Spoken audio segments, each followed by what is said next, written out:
legislation that's forever changed the responsibility of the government to protect the rights of the citizens. The Miranda versus Arizona case affects the responsibilities the government has to protect the rights of citizens by changing the process of being arrested and affecting the rights of adults and minors. Ernesto Miranda was a regular man until he committed a crime. He kidnapped and abused a woman. During his interrogation, he confessed what he was accused of doing. Miranda ended up being convicted for the crimes he was accused of doing. Miranda ended up taking his case back to court to appeal the conviction, based on the fact that he was not aware of his Fifth Amendment right. The Fifth Amendment right against self-incrimination states that a person shall not be compelled to testify against himself. The government cannot force a citizen to be a witness against themselves in court. A person shall not, by allowing people to not answer questions that might make them seem guilty. The Fifth Amendment resolves the conflict between defending oneself and telling the truth. Now, according to my notes, because he was not aware of the fact that he could remain silent, all the information that Miranda gave the police should not have been admissible in court. After a retrial that included witnesses and other evidence, Miranda was again convicted.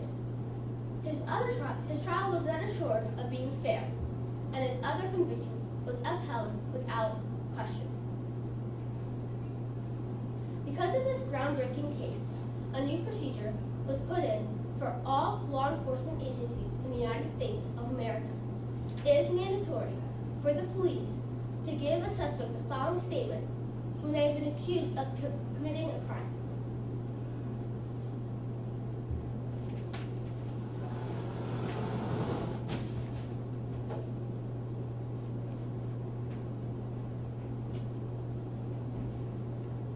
You have the right to remain silent. Anything you say can and will be used against you in the court of the law. You have the right to an attorney. If you cannot afford an attorney, one will be provided for you. Do you understand the rights I have just read to you? With these rights in mind, do you wish to speak to me? At this point, the suspect can either answer my questions or ask for an attorney. If they ask to speak with the attorney, I can no longer ask any further questions. Let's see what the suspect has to say. He'd like to speak with his attorney. I can no longer ask any further questions.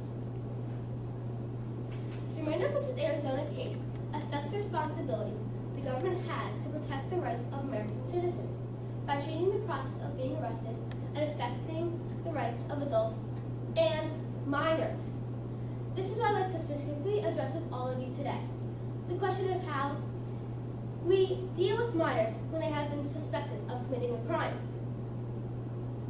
I'd like to present the following case for you today. Let me introduce to you a suspect that happens to be a minor.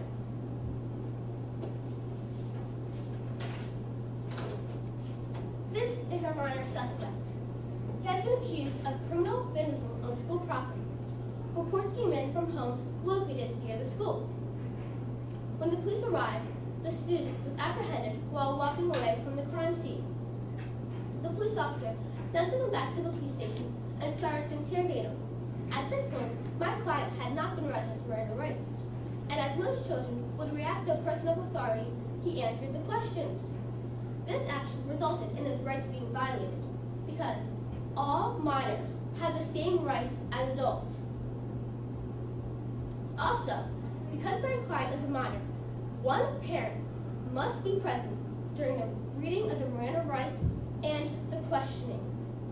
It is the police officer's responsibility to give and to know when they need to administer the Miranda rights.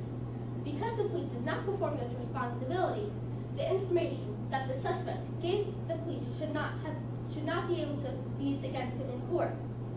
According to the Sixth Amendment, the act of not giving criminal rights is unconstitutional.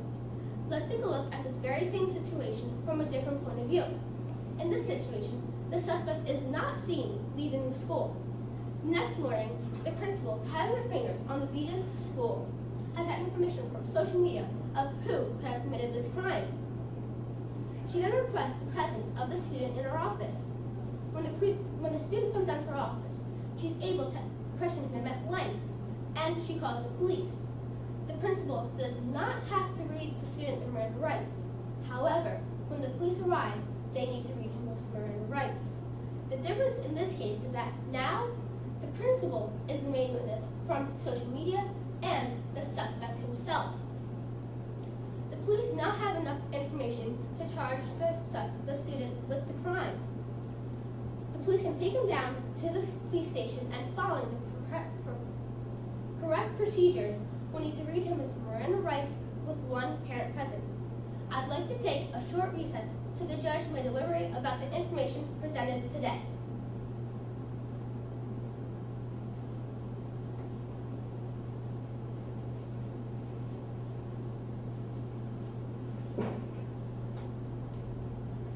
Because he was not read his rights at the time of questioning, the information that he gave the police cannot be used against him in court.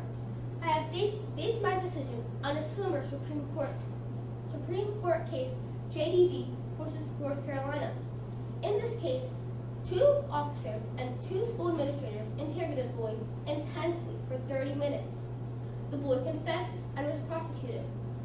The boy's attorney challenged his confession on the grounds that the boy was not aware of his Miranda rights.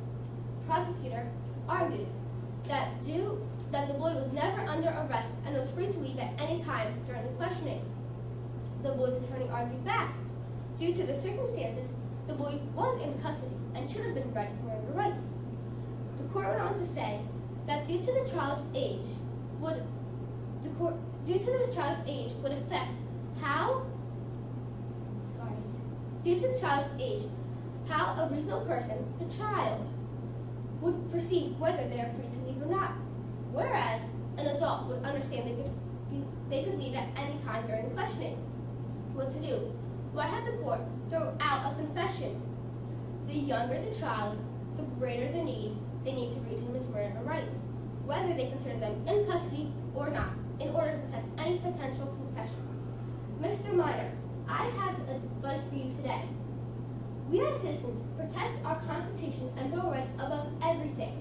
I strongly suggest that you change your ways, because if you are in my courtroom again, I am sure you haven't read your Miranda rights. The Miranda rights affects the responsibilities the government has to protect the rights of citizens by changing the process of being arrested and affecting the rights of adults and minors. The Miranda versus Arizona case has highlighted how important our Fifth Amendment right is to protecting ourselves from self-incrimination.